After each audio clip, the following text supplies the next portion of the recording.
I will read again some of the questions or comments that I wrote down.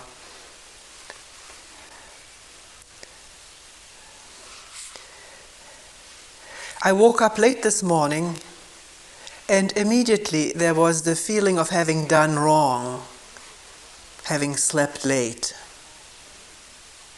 Then I realized that here sitting is optional, and I could see more clearly how thought creates badness and guilt, feelings of badness and guilt. Things become lighter when you see what they really are.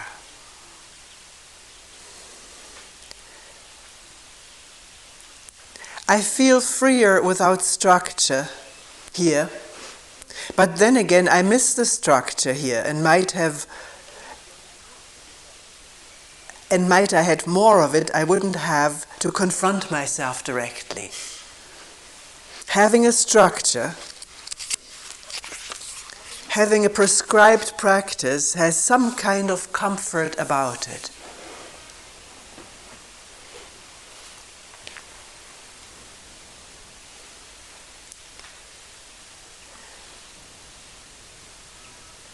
When I hear about a state of no self or no separation, such ideas and concepts become new goals for me again.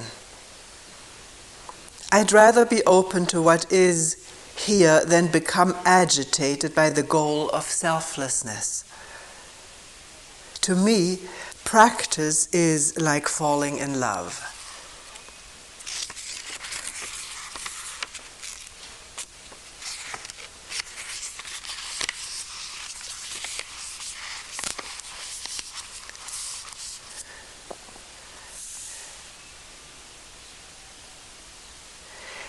In this selfless mode of being without a self, as so many religions stress,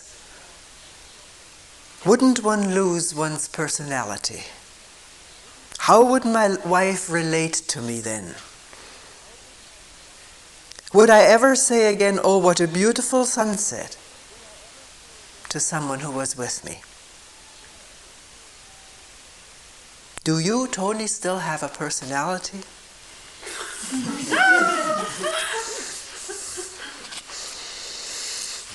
We gotta talk about this one.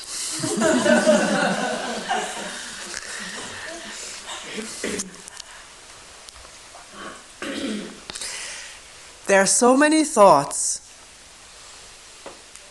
almost obsessively occupying the mind, circling on and on and on. No way to stop them. And looking at them hasn't slowed them down, or being aware of it has not slowed them down. What does it mean to look at thoughts?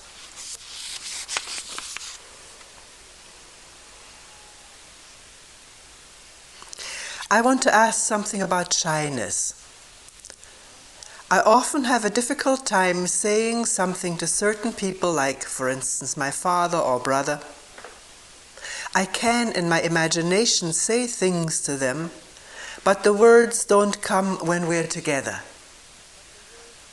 You say that you don't prepare a script for your talks. How is this possible?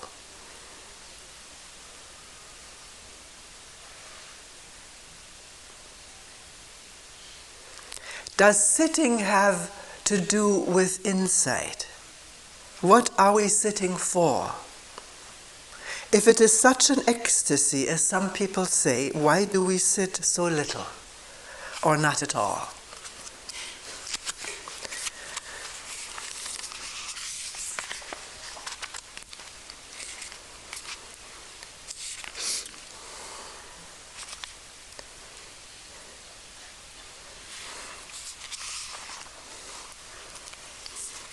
Maybe we should say something about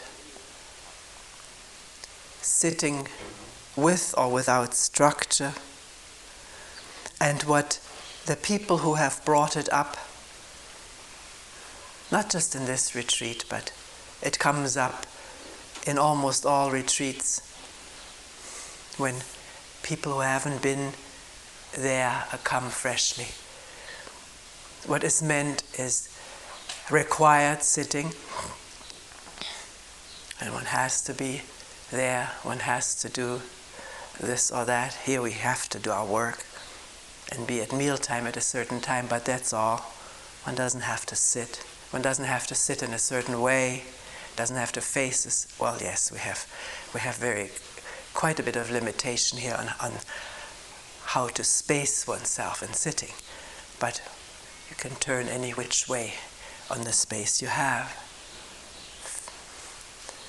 And the other thing about structure that is talked about, or is having an assigned practice, assigned by the teacher. Sometimes one could almost say supervised by the teacher, encouraged by the teacher, and one, before doing something else, one goes to the teacher, and the teacher may or may not change one's practice as he or she sees fit.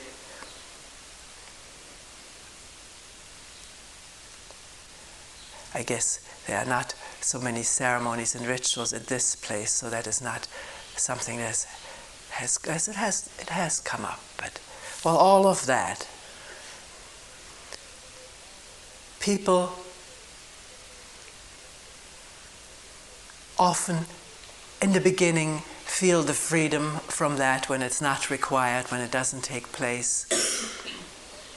A certain elation going on, maybe also with the thought, I don't have to do this, because this thought, I have to do things, is oppressing all of us. I have to do this, I have to do that. And when we don't have to do things and that thought does not oppress, then it's easier to do things, even the very same things. I remember when we first introduced not having to sit, a person came to me and said, "You really mean it?" I said, "Yes, you don't have to sit." He asked several times during the retreat, and he said, "This is what I've been waiting for. All my spiritual practice, I don't have to sit." But he sat every round.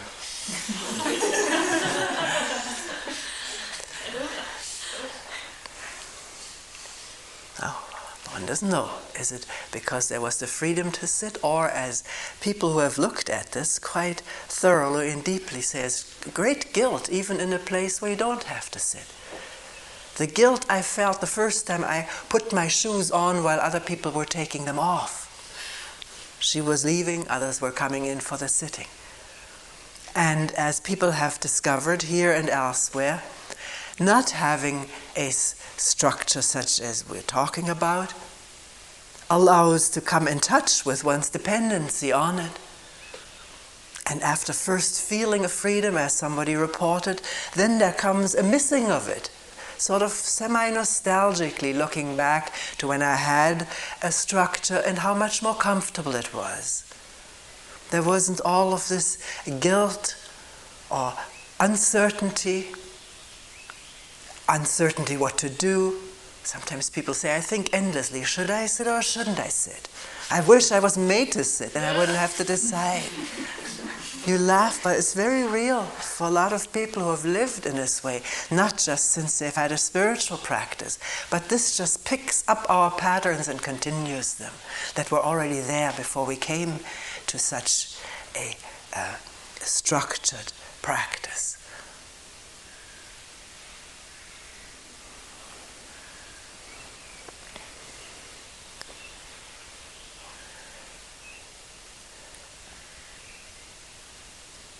No one in this particular retreat has sort of hassled with me, why don't we have it? And it hasn't happened, but very often it does. People challenge me. Say everything in life has structure, a leaf has structure, building has structure, why not structure here? Or everything has a form, the thousands of forms of flowers, why not have a form here? This to me is argumentation. for the sake of arguing and defending what one is accustomed to and invested in. Because we can argue about it, what we mean by needing a structure. Of course this body has a structure, this chair has a structure. We have a schedule, this talk takes place more or less at the same time every day. Meetings, there's all kinds of structure here. So much so that some people who have heard about it and have never been to anything like a structured spiritual practice feel, why do you have so much structure here? It all depends on where you come from. Everything's relative. Why do people sit together at all? Some people say. That's an individual thing.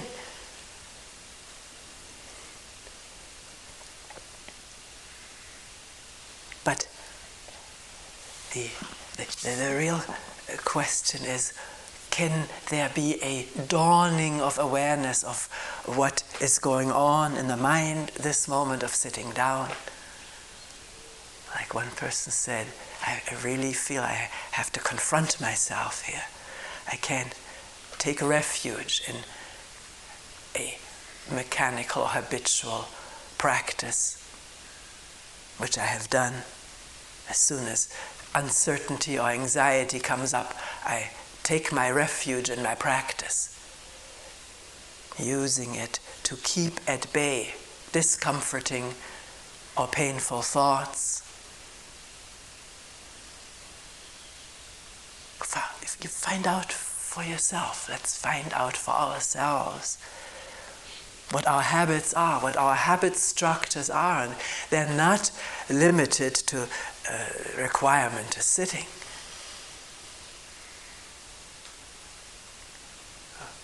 We're almost totally habitual creatures, habitual trains of thought, habitual ways of behaving and reacting, based on past patterns which are stored in the brain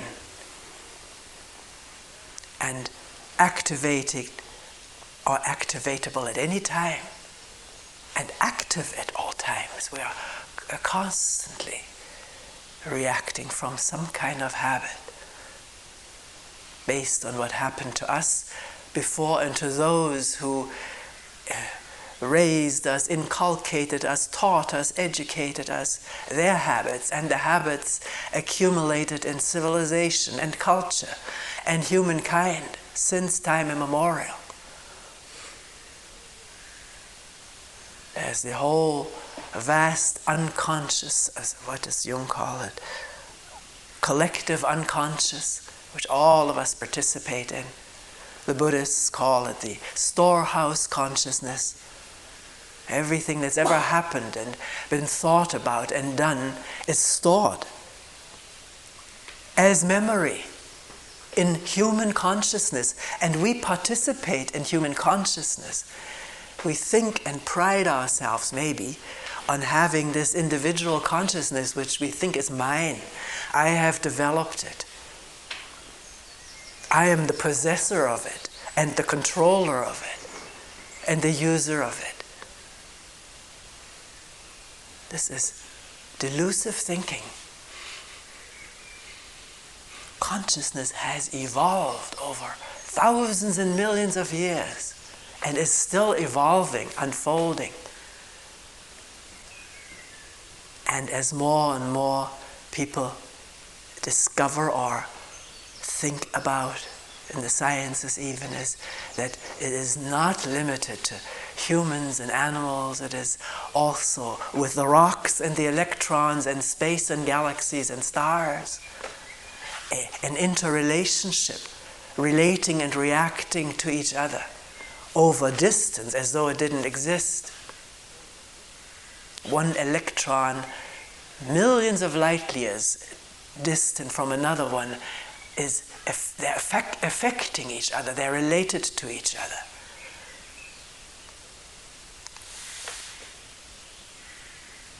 So, in this consciousness, coming back to the human consciousness, with its unconscious aspects, parts, or those that go beyond one's own personal experience,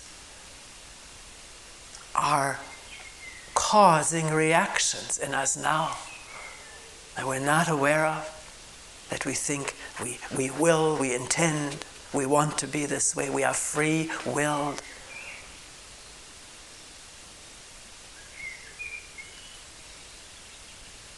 As would be a whole subject to explore. It interested me when I was in my late teens, this whole question of free will. Did I have free will or not? Or was everything predestined? That these seemed to be the two options to me at the time.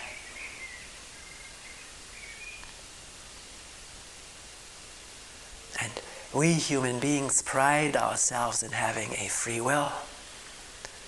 Some of our religious teachings say that God gave us free will to do good and evil. But if we were free, why would we do evil?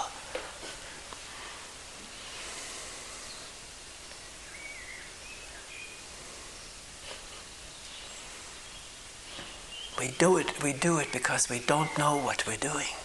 That's what Jesus said when he was dying on the cross. Tremendous pain and agony, thirsty and being given vinegar to drink and poked in the side and taunted for not getting down from there if he was the Son of God. And all he said at that point was, "My Father, forgive them because they don't know what they're doing."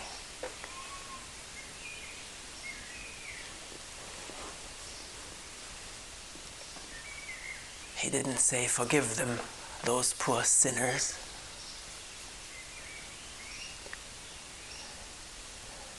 It's interesting, he asked his Father to forgive them. Maybe he was a little bit worried what the Father may do to these people. I was worried about, as a child, about this Father. I had my little picture book, which I'd come across. My parents did not belong to any particular religion. They were both scientists. But I had this little picture book of Old and New Testament, and I was always interested in picture books. I could sort of absorb myself in the pictures of fairy tales and books and really live that stuff. And the pictures of the angry, vengeful, jealous God had me really very worried.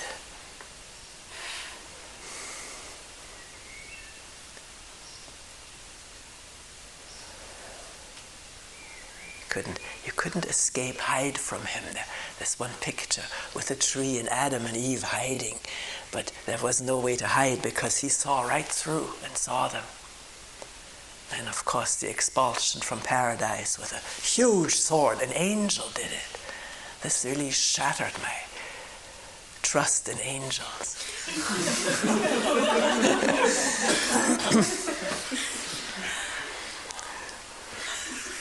Oh, there was another picture. The brain can fragment. Another picture in a songbook was about an angel who walks throughout the land taking care of little children. There was a little child lost, or so the picture tried to convey. It was lying in a meadow, not in its bed, lying in a meadow, and an angel sort of standing over it and sheltering it. That picture was very helpful. Not to be that scared. I was a very scared child, of course, growing up in Germany, half Jewish, with the persecutions and concentration camps, and bombing attacks, and the young men of our generation, most of them not returning. It was fearful, meaningless, utterly scary times. And there was no help to think of an angry God, punishing God. But this expression of Jesus, forgive them because they don't know what they're doing, that touched me very deeply. Although the teaching about Jesus, that he took upon himself the sins and suffering of the world did not make any sense to me at all, because I felt guilty and full of sorrow and pain and fear, and that nothing felt lifted just by hearing or reading or being told that this man had taken upon himself the suffering of the world. And you couldn't discuss it either. The minister was cross when I asked him about it. He says, you just don't ask those things. You just believe them. You have faith in them. So, coming back to our consciousness, our stored memories, which cause the reactions that we exhibit all the time, reacting so automatically, often very much to our dismay. We didn't want to sound cross at a child, and it's already come out. We don't want to be numb or tongue-bound with our father or brother, but we can't speak out.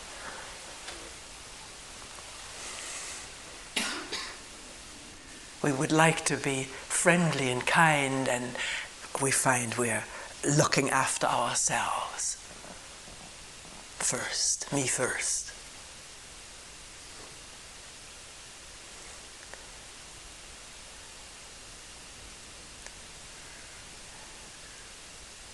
So, we do like to be told what to do, so we feel safe. We don't have to face the guilt of not knowing what we're doing. Even the punishments imposed are maybe easier to take and to, work off our punishments, rather than face the uncertainty of looking out for ourselves. To face anxiety, uncertainty, insecurity, as it manifests in each one of us.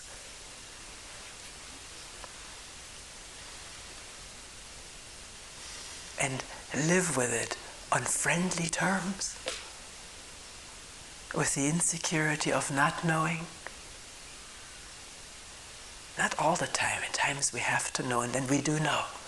We talked about emergencies before, crises. Or in our practical life we have to make plans, and for here, people who take care of shopping for the retreat and cooking have to have some idea how much food is used by 40 people. May still not have calculated right. People eat more. So you have to plan some more, buy some more.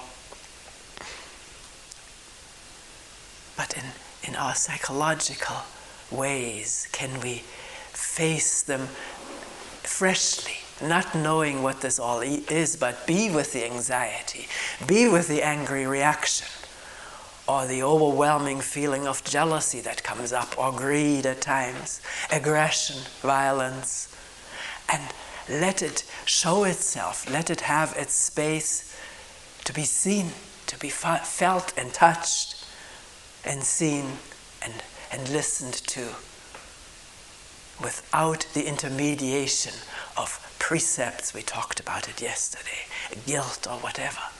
And if guilt comes up, can we give some space to guilt and look at it? What it is, what it does, how it arises, how it feels. The body participates in every thought that arises in this brain. And every bodily manifestation which we feel as agitation or pressure, fright, anger, anxiety, all of those give rise to more thoughts. And the thoughts give rise to more sensations. And a lot of conflict arises because we don't want to feel the way we feel due to the thoughts that have crossed the mind. Habitual thoughts, unconscious thoughts, cultural thoughts, racial thoughts, personal thoughts.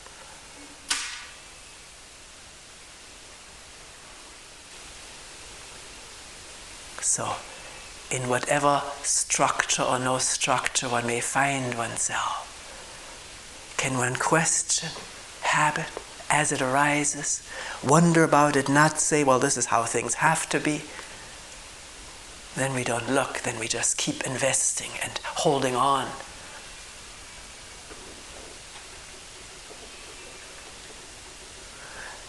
The person who brought up being overwhelmed by so many thoughts, not just one person has brought that up. It's very common. It's our situation. Particularly when the outer stimulation abates a little bit, and when one does not hold on to a practice quite rigidly to cut thoughts or control them by concentrating on the practice. When that is let go for a while, then there are all these thoughts. Some people say the chaos of it all. I don't want to face chaos, but we are chaos most of the time, with all our conflicting desires and fears and wants and ideals and conflicting ideals. We want to be spontaneous, but we also want to be good.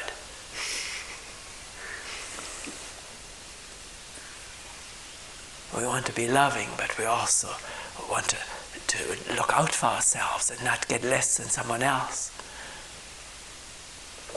So this question of what do I do with the overwhelming constant flow of thoughts, I don't know what to do with it. I have no technique for or against it. But I'm interested in this chaos. I'm interested in what it is that I'm thinking about when I'm anxious. I don't want to just repress it. I've done this all my life. And everybody around me does it. It's a cultural habit to repress things that are uncomfortable, painful,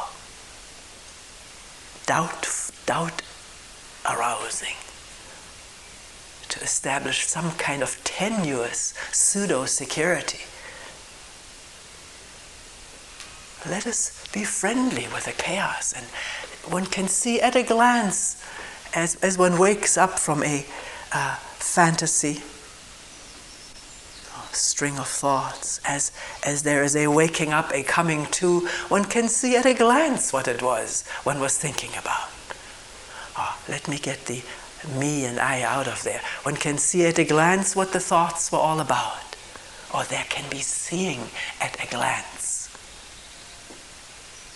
at an instant, of what all the thoughts were about. Me, usually about me. Me in the past, me in the present, me in the future. Happy or unhappy, successful or failure. To be intimate with that which is going on in this organism. This is the only place where we really can have some insight into what's going on. We always want to dabble in other people's behavior, diagnose other people's states of mind. And some of us are very good at it, putting our finger on what's wrong with someone else, or what their troubles are, what their problems are, or their neuroses. Which is all right, there's a place for it.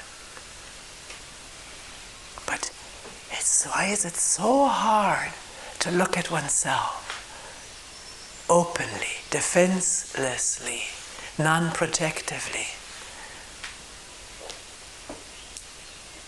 to discover what is going on in this, what seems such a chaotic mind? And there's no how to it. It's just as there's a coming to see at a glance what it was that the mind was occupied with, frightened of, or agitated about. At a glance can be seen.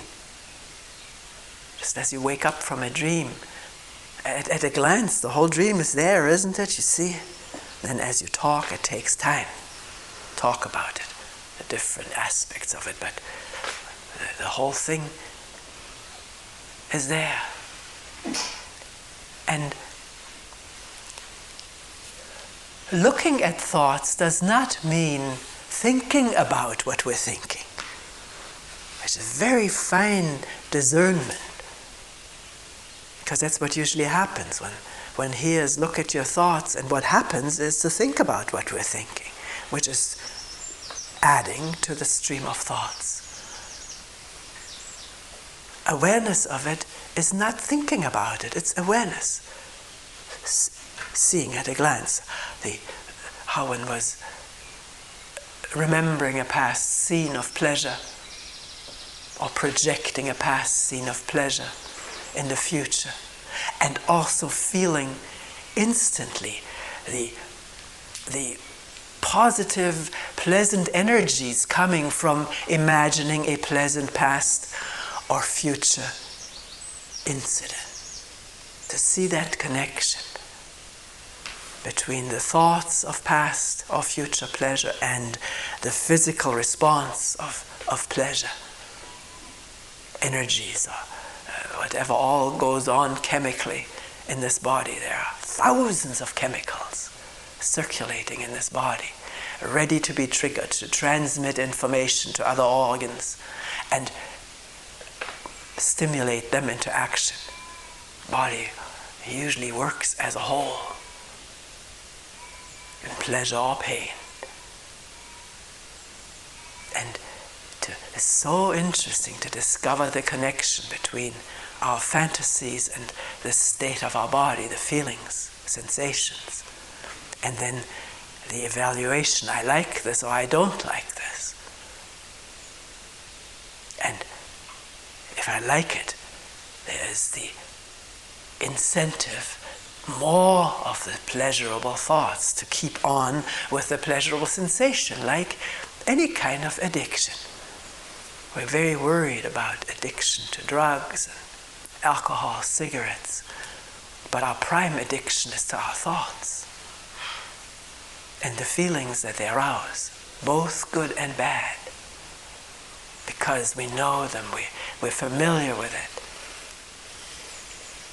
To come upon that, to discover it, is an opening, some light shed, something getting lighter, not the heaviness of sort of feeling victimized, because we never feel victimized by our pleasurable thoughts. Maybe we do.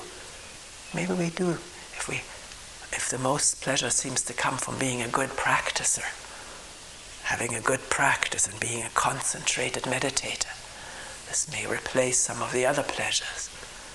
This image, I'm doing well, I'm making progress, I'm getting better.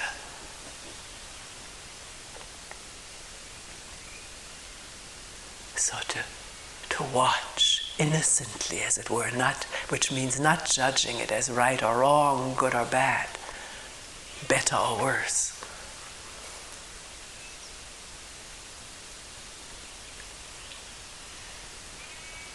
And as there is the interest in discovering about thought, what it's all about, its content, without thinking further about it, just seeing it, its connection with the body, its addictive power, wanting to have more of it or not wanting this, and the body responding to that, manifesting all of that, maybe a conflict, and then the disagreeableness of the conflict and the thought, how can I get rid of it? And the body responds to that again. No wonder we're tied up in knots. We are, most of the time. And then the question comes up, what is the meaning of sitting quietly?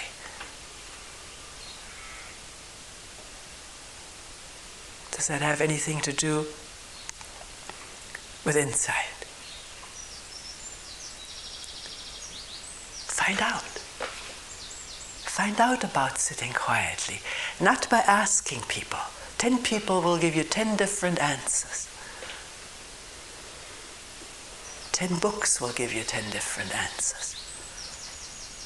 But if you find out for yourself, you don't need to ask people or books. Although I'm not saying that all books are not helpful, or that people pointing out something that is so aren't helpful to listen to. If it isn't just a matter of remembering what they say and then repeating it, but looking for oneself whether what is said is actually truly so.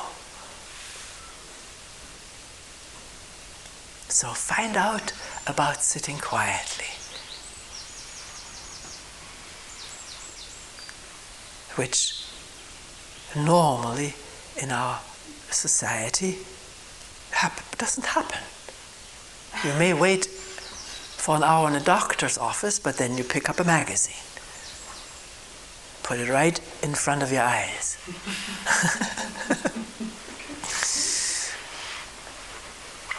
So you don't see the other people. You see the ads and the stories, more of it. Or maybe waiting for a bus.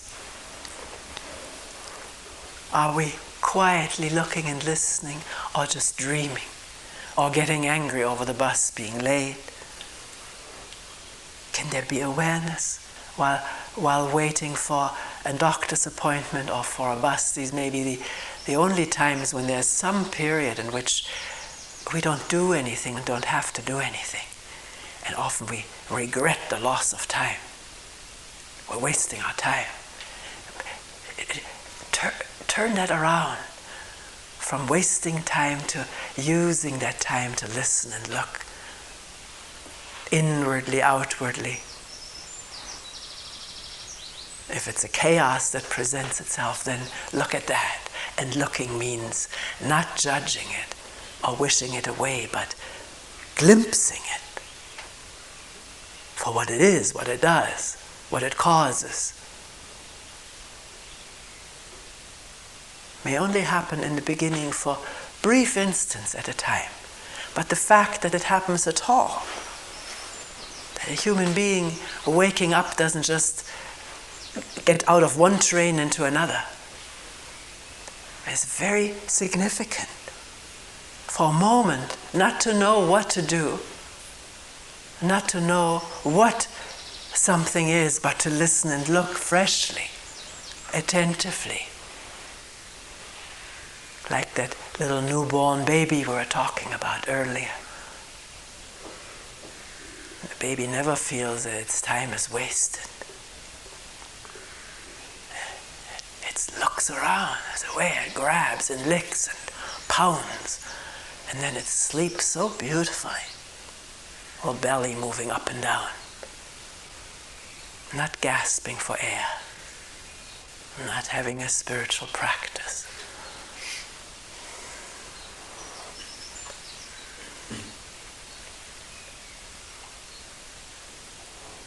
So, does sitting have to do with insight? I don't know. Find out. You may sit for 10, 20, 30 years and get very expert at it, but not really have an insight about this attachment to being an expert.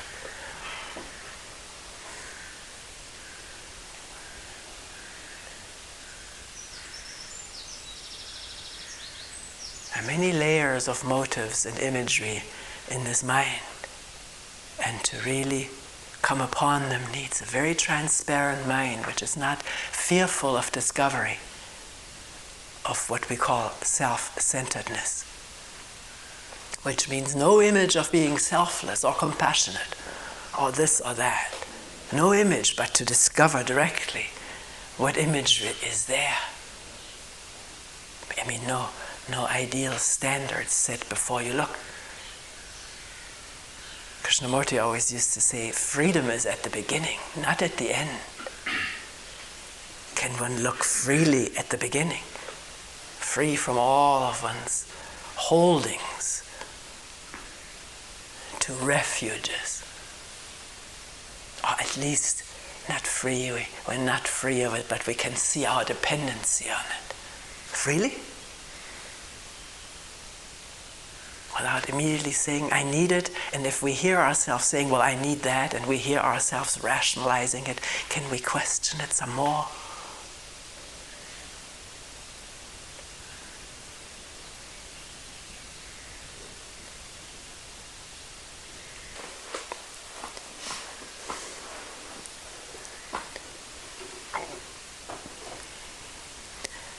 To continue with that particular question, if it is ecstasy, as some people say, all right, why don't we sit more?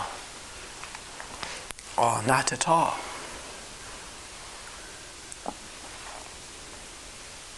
Find out for yourself if you come home from this retreat. If sitting has been at all meaningful for you, it may not have been meaningful. Then you will maybe not do it again. Who knows? Or not do it immediately. Maybe in a year, something will come up about quiet sitting. You may want to try it again. But if it has been at all meaningful in terms of getting in touch with things inside and out that we're not normally in touch with when we're so busy with reacting from programs, then maybe you will sit again. Or you will, if that question is alive, wonder about the resistance to it. Because if we don't sit and we like it, we actually find it helpful and meaningful, and then we don't. And by sitting quietly, I don't mean a certain posture, in a certain place, but having some quiet time to oneself in whatever way. Lying down in an easy chair, in a rocking chair, walking quietly. Why does one forget about it? It's an interesting phenomenon. Why does resistance come up against it? Very, very interesting phenomenon, worthy of examining. Let me say here parenthetically, not only interesting phenomena are worthy of examining, everything is worthy of examining. Everything worthy of looking at and wondering about. We talked about boredom in one meeting. So why resisting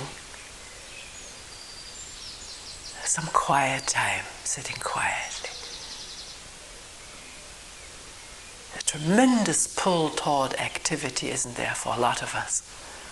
Because in activity we feel sort of semi-safe, occupied. The space is very narrow, but at least in this narrow space there's no room for thinking about things about myself that may be bothersome or worrisome or painful.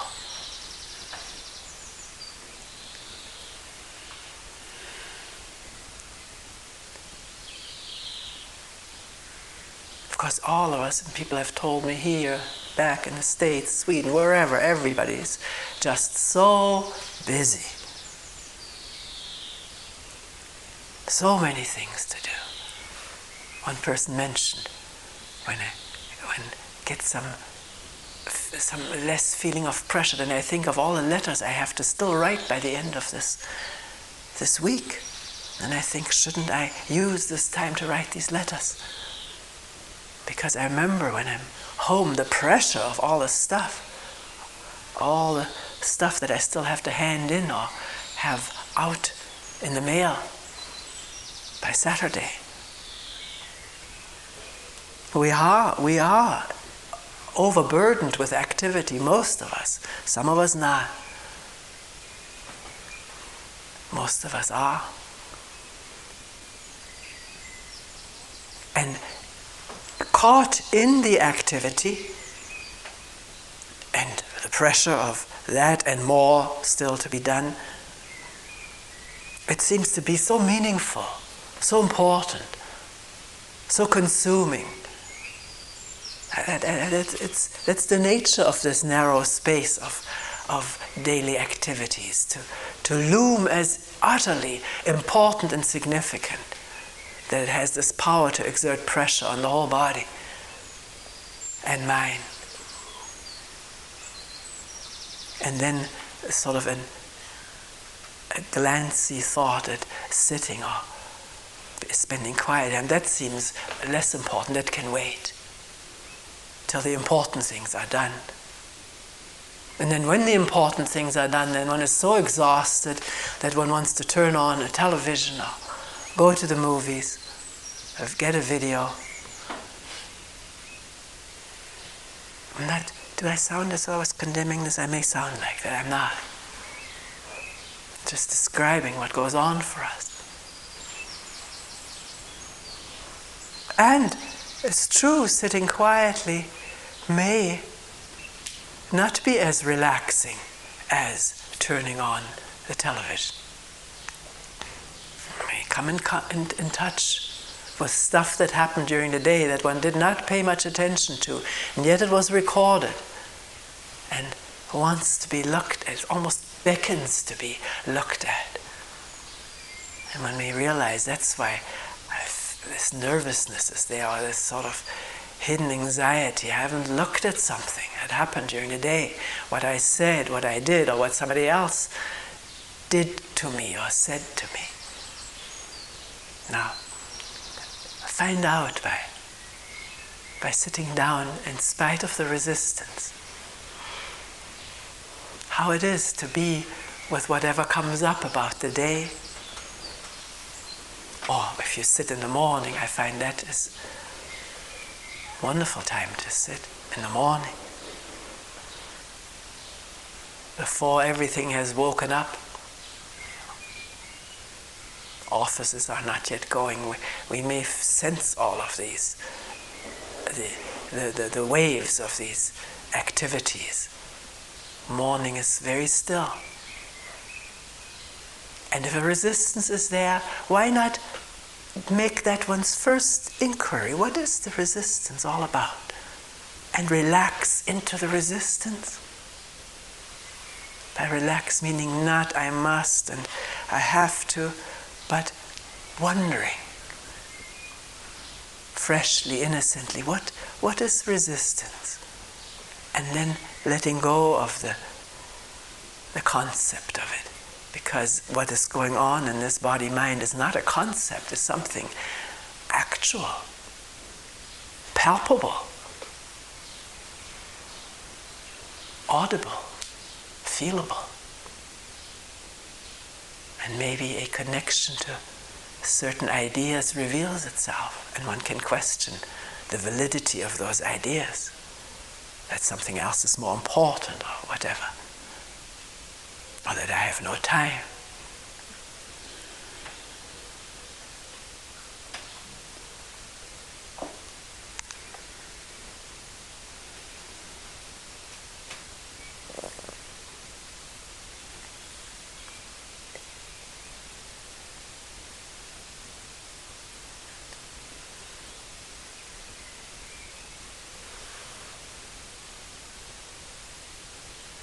And a very nice old Zen saying comes to mind, sitting quietly, doing nothing. Spring comes and the grass grows all by itself.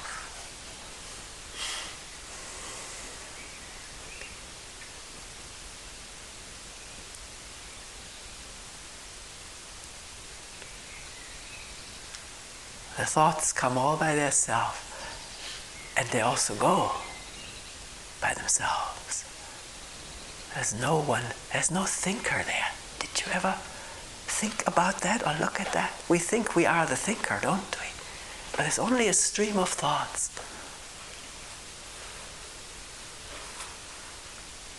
Either augmenting, accumulating, or slowing down.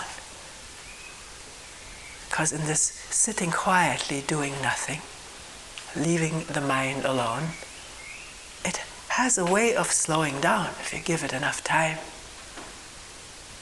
and patience and space and no pressure to achieve something or attain something or become somebody.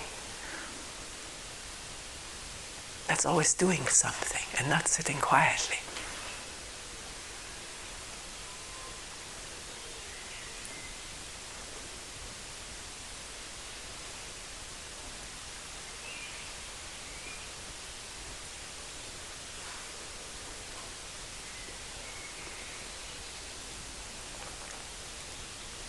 I will not forget some of these other questions that I wrote down. We still have 2 more talks. We'll end here for today.